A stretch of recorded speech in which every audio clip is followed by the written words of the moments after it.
মুক্তিযোদ্ধাদের জন্য কোটা না, অন্যদের কোটার ব্যাপারে আমি সম্পূর্ণ একমত। কম বেশি 1%, 2%, 5%, একটা দেশে বড় জোর 10% কোটা থাকতে পারে, সব মিলে। এর বেশি হতে পারে না, তা থাকবে। প্রধান বিচারপতি যেটা বললেন যে আন্দোলন করে কোটা বর্জন করা যাবে না, আরে বাবা আপনি বলেন তাহলে ওই ট্রাইব্যুনালের আইন কি করে সরকার চেঞ্জ করলো? মানে আইন চেঞ্জ করে একটা লোককে ফাঁসি দিল, এবং ওই ফাঁসি সবগুলো লোকের ফাঁসি হলো। আন্দোলন বলছে ফাঁসি ফাঁসি ফাঁসি চাই, কোর্ট একটার পর একটা রায় দিচ্ছে ফাঁসি ফাঁসি ফাঁসি। সুতরাং কোন শ্রেণীকে বা কোন দলকে, কোন গোষ্ঠীকে, কোন জাতিকে বিশেষ সুবিধা দেওয়ার জন্য মুক্তিযুদ্ধ করা হয়নি। পশ্চিম পাকিস্তান, পূর্ব পাকিস্তান, বাঙালি অবাঙালি সবাইকে সমান অধিকার দিতে হবে। যেটা আমি একটু আগেই বলেছি, তুমি হয়তো শুনেছো, যে মুক্তিযোদ্ধার নাতিদের যদি কোটা দেয়া হয়, বিশেষ সুবিধা দেয়া হয়, তাহলে রাজাকারের নাতিদেরও ওই মানদণ্ডে চাকরিচ্যুত করা উচিত, শাস্তি দেওয়া উচিত, কারণ তার দাদা রাজাকার ছিল। সুতরাং আমি ওই যুক্তিটা মানছি না যে মুক্তিযোদ্ধার ছেলে পেলে নাতিপুতিদেরকে বিশেষ সুবিধা দিতে হবে। এমনকি মুক্তিযোদ্ধা, যেটা আমি বহু টকশোতে বলেছি, ধরেন আমার বাড়িতে ডাকাতি হলো, আমরা 4-5 ভাই মিলে লাঠি ছোটা বন্দুক নিয়ে ডাকাতদের মেরে হত্যা করে তাড়িয়ে দিলাম। তারপরে ডাকাত চলে যাওয়ার পরে আমরা যদি মা বাবা অন্যান্য ভাই বোন আত্মীয় স্বজনকে বলি, দেখো কাল রাতে ডাকাত এসেছিল, আমরা 5 ভাই লাঠি বন্দুক নিয়ে না বেরোলে ডাকাতরা তোমাদের হত্যা করত, বাড়ির সমস্ত জিনিসপত্র লুট করত এবং মহিলাদের ধর্ষণ করত। সুতরাং আজ থেকে মাছের মাথা, মুরগির রান, ভালো ভালো খাবার আমরা খাবো, তোমরা শুধু দেখবে। আমরা খাওয়া শেষ হলে তোমরা খাবে। ওই পরিবারের কি অবস্থা হবে? বাংলাদেশে তাই হলো। পাকিস্তান বাহিনী হত্যা করছে, লুণ্ঠন করছে, ধর্ষণ করছে, আর মুক্তিযোদ্ধারা তাদের বাধা দিচ্ছে, যুদ্ধ করছে। স্বাধীন করলো বা কি করলো সেটা পরের কথা। সেই জন্য কি তাদের 2 বছরের সিনিয়রিটি, বিভিন্ন চাকরি বাকরিতে সুবিধা এগুলো দেওয়া যাবে? ভিয়েতনামে তো দেয়। ভিয়েতনাম 40 বছর যুদ্ধ, 40-50 বছর, আমরা কেন পেব?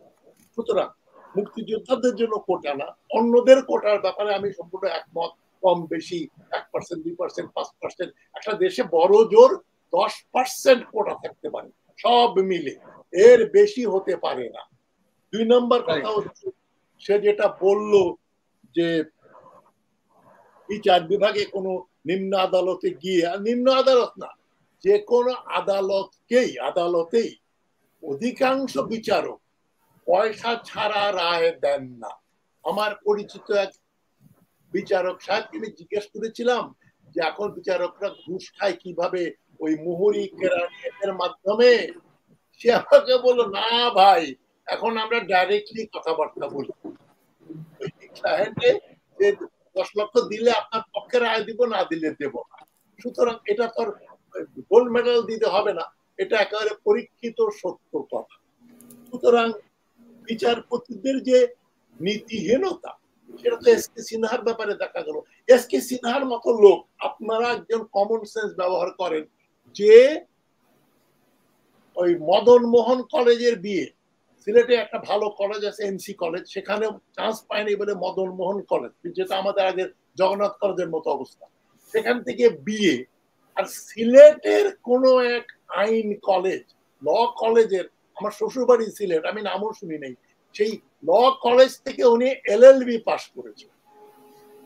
এই হাইকোর্টে আবু সাইদ চৌধুরী ব্যারিস্টার বিচারক ছিলেন, সেই জাস্টিস মোর্শেদ বিচারপতি ছিলেন, বিএ সিদ্দিকী প্রধান বিচারপতি ছিলেন, সেখানে নুরুল ইসলাম সাহেব বিচারপতি ছিলেন, বড় বড় লোকজন বিচারক ছিলেন।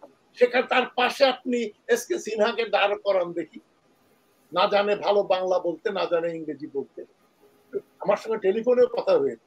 যাই হোক, উনি আমাকে বলেছিলেন শেখ হাসিনা তাকে লাথি দিয়ে ফেলে দিয়েছিল প্রেসিডেন্ট আব্দুল হামিদের অফিসে যখন থেকে।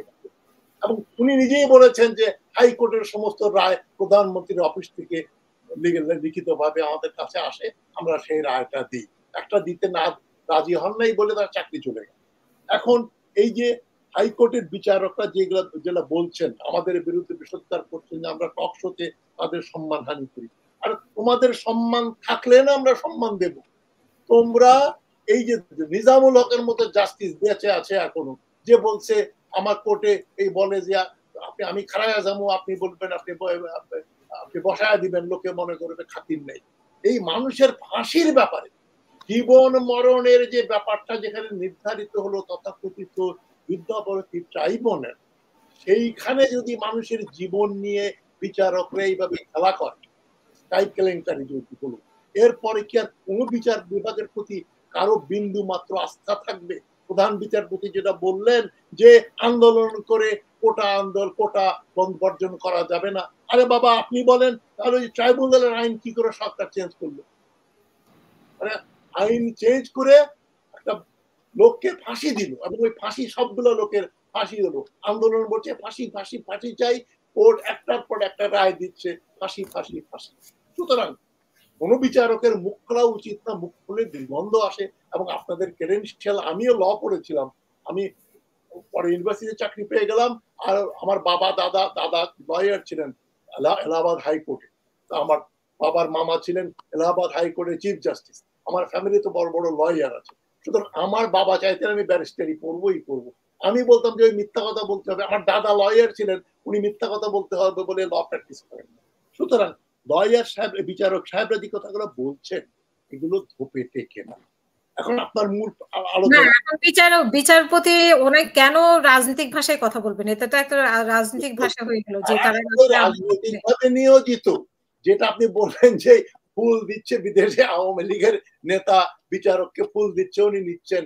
বিচারকদের আগেকার দিনে আমাদের আমলে বিচারকরা এই বিয়ে শাদিতে খুবই কম যেতেন, মানে পার্টিতে গেলেও বিয়ের দাওয়াত খেলেও দাওয়াত খেয়েই উনি তারা চলে আসতেন। এত লৌকিকতা, এত বেশি মেলামেশা করতেন না। এতে বিচারকদের নর্মের ভিতরে ছিল না যে বেশি মেলামেশা করলে লোকের সঙ্গে খাতির হয়ে যাবে, আপনার সঙ্গে আপনাকে খাইয়ে দাইয়ে তারপরে বলবে স্যার আমার ছেলের একটা মামলা আছে, আমার একটা মামলা আছে। সুতরাং বিচারকদের যেন প্রভাবিত না হয়, এটাই ছিল ব্রিটিশ আমল থেকে যেটা আমাদের দেশে হয়েছে।